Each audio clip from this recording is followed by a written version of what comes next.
Well, last night we showed you the video, and it was nauseating, of senior World Health Organization official Bruce Aylward, a Canadian, refusing to answer questions about Taiwan and how it was dealing with coronavirus. In fact, Aylward wouldn't even acknowledge the question or acknowledge the existence of Taiwan. It was repulsive, but it wasn't surprising. Aylward was just following directions from the very top.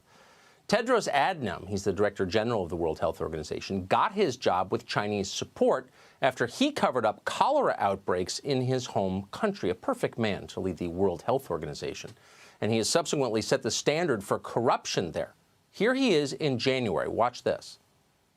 The Chinese government is to be congratulated for the extraordinary measures it has taken to contain the outbreak. The speed with which China detected the outbreak, isolated the virus, sequenced the genome, and shared it with WHO and the world are very impressive and beyond words. China is actually setting a new standard for outbreak response, and it's not an exaggeration. That's the top public health official in the world, and everything you just heard him say there was a lie. A recent 60 Minutes piece from Australia, a piece our media are not playing, shows just how deep the lies go. In fact, there was nothing speedy about how China detected the outbreak and then warned the world. Indeed, they did the exact opposite. From the very beginning, throughout December, it was spreading, and we now know it was spreading human to human. But the official line of the Chinese government was that this was all related to an animal market, and once they closed the market, it would all go away. Did they know differently at that time? Absolutely.